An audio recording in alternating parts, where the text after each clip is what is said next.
Olá, saudações, sejam bem-vindos, sejam bem-vindas. Vamos falar de literatura espanhola, vamos falar de Guerra Civil Espanhola, Javier Cercas, né? Os Soldados de Salamina, que eu achei que quando eu li a primeira vez o livro, Salamina tinha a ver com uma batalha da Guerra Civil Espanhola. Na verdade, Salamina está fazendo referência àquelas guerras entre os gregos e os persas, né? É uma batalha marítima. E aí deu esse nome, Soldados de Salamina, mas fala sobre guerra, né? É um livro em 3 partes e ele vai estar aqui falando basicamente de guerras e relatos de guerras, né? Então, ou seja, pessoas que estão fazendo um relato, pessoas que sobreviveram ou depoimentos de pessoas que passaram por situações limite, né? Igual eu ia falar aqui do Rafael Sánchez Massas. Rafael Sánchez Massas é um cidadão que sobreviveu a um fuzilamento, né? Ou seja, foi colocado no paredão lá de fuzilamento, mas sobreviveu. E esse Rafael Massas é o pai do Ferlosio, né? Rafael Ferlosio, que a gente já viu no Vento da Baleia, né? O Vento da Baleia, esse Ferlosio é aquele que vai falar dos personagens, de caráter, os personagens de destino, né? O personagem que é mais alegórico, o personagem que desenvolve ao longo da narrativa, né? Então a gente já viu isso aí, né? Vou deixar o link aí para vocês conhecerem então o Vento da Baleia, que é um romance anterior a esse. Então ele vai conversar com o Ferlosio, e o Ferlosio vai falar: meu pai sobreviveu à guerra, né? Ele foi submetido a um fuzilamento, mas ele sobreviveu, ele fugiu, foi lá para o mato, lá, né, nos bosques, e conheceu uma família, a família deu abrigo, ele vai explicando, né? Aí a parte segunda do livro, né? Então a primeira parte, ele conhecendo os relatos, fazendo um trabalho jornalístico mesmo, de conhecer o que aconteceu na Guerra Civil Espanhola. Nós vamos falar de Guerra Civil Espanhola quando falarmos, por exemplo, do República dos Sonhos, do André de Pinhon, que vai ter alguns relatos, né? Porque essa família aqui não veio da Espanha, né? Então nós vamos ter personagem aqui que vai ficar muito preocupado com a Guerra Civil Espanhola, né? E o pessoal do norte da Espanha, norte de Portugal. E vamos falar também do Porquê os Sinos Dobram, do Ernest Hemingway. Porquê os Sinos Dobram, né? Que vai falar também, que seja um soldado norte-americano que foi para as brigadas internacionais, né?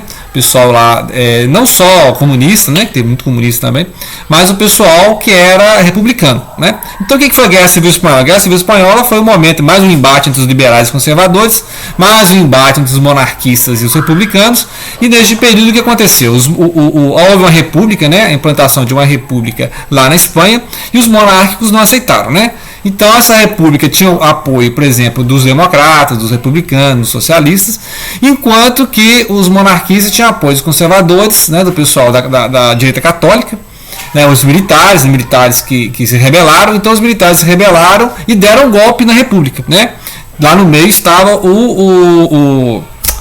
gente, cara, o branco, né? Esqueci o Franco, né? O Francisco Franco, ele vai estar lá saindo do norte, ele está saindo do norte da África, e ele vai ser um dos líderes, né? Tudo que é o franquismo, né? Que é uma mistura de fascismo, né? Nazifascismo com extrema direita católica, com os monarquistas, né? Então é assim, é um pessoal. Então são 2 grandes blocos se batendo, né? E como pessoal da direita recebeu apoio lá da Itália, do Mussolini, né? Da Força Aérea Alemã, né? O Terceiro Reich, o Adolf, né? O cidadão Adolf lá. Então esse pessoal bombardeou cidades, né? Então Guernica, que tem um quadro do Picasso. Então assim, foi violência em ambos os lados, né? Porque também os anarquistas ali, os comunistas, invadiam igrejas, né? Invadiam mosteiros, né? Então tinha violência com os religiosos. Então assim, não tem mocinho bandido, é tudo complicado aqui, tudo complicado. Tem violência dos 2 lados, né? E aí você for na internet fazer uma pesquisa, você vai ver gente defendendo de um lado, defendendo do outro, mas guerra civil assim, é irmão matando irmão, né? Então não tem gente bem aqui, não tem gente bem aqui não. Então, assim, como por exemplo, cidades devastadas, né, que até hoje são preservadas lá, porque justamente mostra, né, a violência de ambos os lados. Então, por exemplo, a cidade, né, a cidade é retomada pela direita, aí mata nunca de esquerda, aí é retomada pela esquerda, mata nunca de direita, fica essa matança, né? E isso durante os 3 anos, né? Porque a República resistiu a esse golpe, né? Esse golpe fracassou, mas a Espanha ficou ali fechada, né? Em guerra civil, justamente por isso, porque fracassou o golpe. Então houve a resistência dos republicanos, da esquerda, e aí a guerra foi se prolongando, né? 37, 38, 39, né? E aí aqui no livro vai contar isso dos vários ângulos, né? Dos vários ângulos de várias pessoas, e nós vamos lembrar pelo menos 3 nomes, né? Que foram citados aqui, que é o Garcia Lorca, né? Que foi morto pelos direitistas, né? Em 36, né? 36, espanhol, Garcia Lorca. Tem também o espanhol, que é o Antônio Machado, que ele fugiu da guerra, né, em 39, final da guerra, fugiu da guerra, e ficou doente, né, e morreu por essa doença. E tem o César Vallejo, né, César Vallejo, também outro poeta peruano, que participou lá na Guerra Civil Espanhola e morreu em 38, também de doença. Então, ou seja, vai citar esses poetas ao longo da narrativa, vai falar da literatura espanhola, vai mostrar como ambos os lados tinham escritores, né, pensadores, ideólogos, né, você tem ideólogo da direita, ideólogo da esquerda, cada um tem bons argumentos, né, se tem, né, só estava lutando mesmo porque ambos tinham argumentos. Cada um se achava certo, né? Cada um tinha certeza que estava certo. Então se dava ao direito de bombardear os outros, né? Então, eu estou certo, então vou bombardear os outros, né? Então, nossa, isso é absurdo. Então, a segunda parte aqui ele vai narrar, né, a história do reacionário, né? Então ele vai contar a história do falangista, como é que formaram os falangistas, como é que se deu apoio ideológico para o exército, para os monárquicos, né? Que juntaram todos e foram mais coesos, inclusive, acabei de falar, com os italianos e os alemães, e conseguiram então derrotar a República, né? Ou seja, eles começaram com um golpe que sofreu resistência, né? E aí a República acabou sendo devorada pelas beiradas, né? Se você pegar o mapa aí da Guerra Civil Espanhola, e aí caiu Madrid, caiu Barcelona e tal. E aí a Espanha até hoje tem essas divisões, né? Você tem umas divisões ali que você vê que o pessoal é mais monarquista, o pessoal é mais republicano, né? Se for para Catalunha, o pessoal é mais republicano. É o negócio de Barcelona querer se separar, né? Os Países Baixos, que estão ali do norte, perto da França, querem se separar. Muito bem, aí na terceira parte, nós vamos encontrar um outro personagem que é real. Que é o chileno, que foi morar no México, foi morar na Espanha, que é o Roberto Bolaño, né? Não confundir com o Chapolin Colorado, lá, o Chaves, né? Que é o Bolaños, né? Então, nós vamos ler, então, né? Em breve, já começamos a ler, que é Os Detetives Selvagens, do Roberto Bolaño, que vai aparecer aqui na terceira parte do livro, né? Ele vai entrevistar, né, o Javier Cercas, porque aqui é autoficção, né? Ele está no livro, ele está contando como fez o livro, igual o Emmanuel Carrere, né? E aí ele vai falar do Bolaño, o Bolaño, grande escritor chileno, vai entrevistar. E esse livro nós vamos fazer 3 vídeos, né? Tem 600 páginas, vamos fazer 3 vídeos a cada 200 páginas que eu ler, né? Então eu leio 200 páginas, faz um vídeo, nós vamos ler juntos, né? Nunca li livro do Bolaño.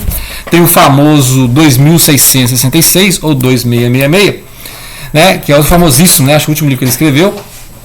E aí tem essa entrevista fantástica com o Bolaño, que o Bolaño percebeu que estava doente, né, lá na Espanha, e lamentando, né, quantas obras eu tenho para escrever, quantos personagens eu tenho para inventar, né, ele que sobreviveu ao golpe do Pinochet lá no Chile, né, nós já estudamos aí o golpe do Pinochet quando lemos, né, juntos aqui o livro Allende, né, Isabel Allende, A Casa dos Espíritos. A Casa dos Espíritos vai contar, né, como é que foi o governo do Allende e depois como é que foi, né, esse golpe do Pinochet.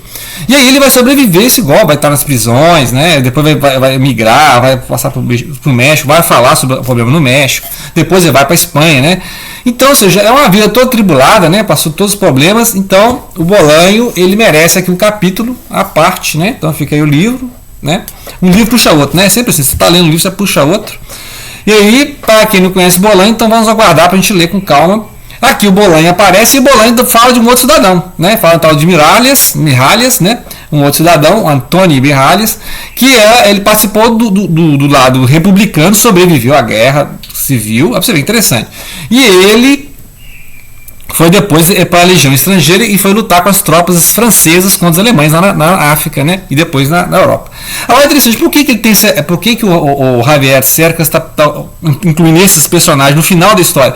Porque ele quer saber quem que foi, porque lá no episódio que ele está falando do fuzilamento, o Rafael Sanchez fugiu, né? E lá no meio do mato tinha um miliciano lá da República, né? E o miliciano não matou, né? Não matou esse fugitivo, por quê? E aí ele cismou que esse outro personagem possivelmente deve ser esse, né?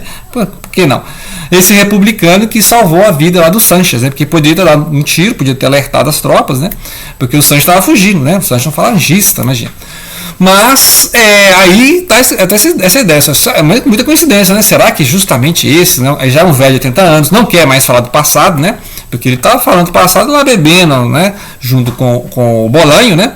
Lá num camping, E aí ele começou a contar, olha, passei lá nessas guerras, né, saímos da África, né, lutando contra os italianos, depois a gente foi lá na França, né, fomos das tropas nacionalistas, né, assim, francesas que libertaram Paris, por exemplo, depois invadimos a Alemanha, né, então, ou seja, vai contando, o cara passou mais de 7 anos lutando, né, porque ele sobreviveu à Guerra Civil Espanhola, foi para a Legião Estrangeira, entrou no exército francês. Imagina, o cara começou a fazer guerra lá em 36, né, sobreviveu, em 39 já começou a Segunda Guerra Mundial, em 40 a França foi derrotada pelos alemães. Então, ou seja, olha a quantidade de histórias que esse cara tem para contar. E aí o Javier Cercas, que gosta da realidade, né, ou seja, está mais preocupado com a realidade que com a ficção. Por isso que ele faz uma autoficção, que é o quê? É uma ficção bem apegada à realidade, né? Não é uma fantasia. Ele quer dados, ele quer fazer um trabalho jornalístico.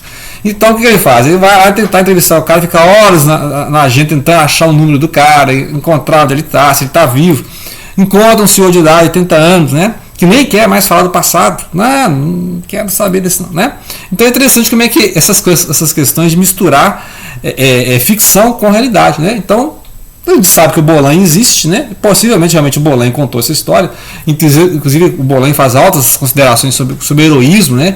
A questão de o herói é mais que uma pessoa decente, é mais que uma pessoa de bem. O herói é aquela pessoa que faz coisas, se arrisca até instintivamente, né?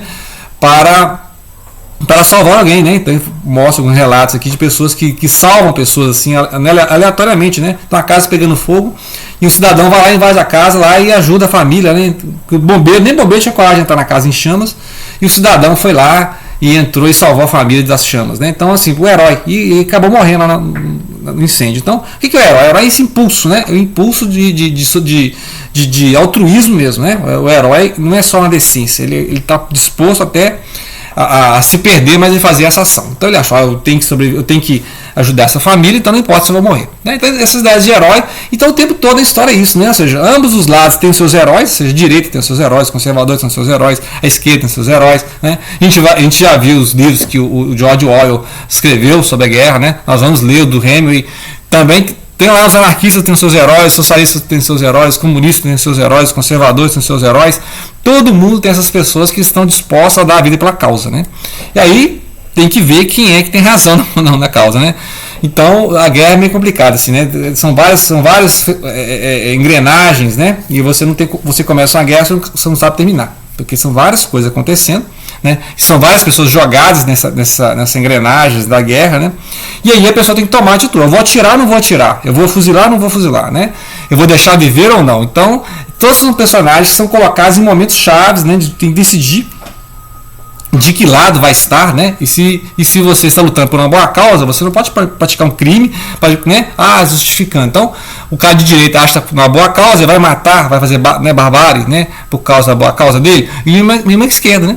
E a esquerda no livro, a gente vai ver lá no Porque os Sinos Dobram, que a esquerda estava dividida, né? Então, tem trecho que também fala que a esquerda, os comunistas que atacavam tropas anarquistas, que não concordavam com, né? Então, a esquerda estava lutando entre eles e a direita estava unida, né? A direita conseguiu muito mais apoio, muito mais união pelos seus interesses comuns, né? Que é destruir a República, e a República não conseguiu se manter aquele governo liberal, aquele governo republicano, democrata, com as suas divisões ali de esquerda e extrema esquerda, né? Então você tinha esquerda ali desde os anarquistas, os trotskistas, os comunistas, os socialistas, todos juntos, e eles não conseguiram essa coesão para combater, né, em conjunto, a estratégia para destruir essas forças conservadoras. Então os conservadores conseguiram apoio, os conservadores conseguiram criar essas estratégias, e mesmo toda a resistência da República foi destruída em 39.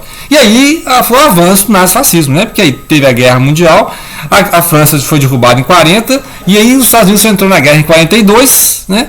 E aí a guerra só acabou em 45, né? Então, ou seja, como é que a Guerra Civil Espanhola foi tipo um ensaio, né? Um ensaio, assim, uma preparação para a Segunda Guerra Mundial, tanto que uma começou depois da outra, né?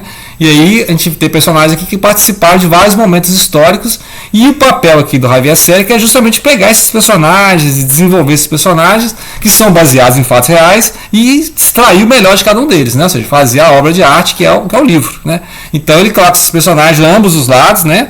Mostrando que tantos estão sujeitos a fazer um ato de bondade como um ato de maldade, né? Não tem assim, a esquerda que é boa ou a direita que é má e vice-versa, não tem, né? O que eu entendi que ele está mostrando assim, que existem pessoas que são colocadas em situação limite, né?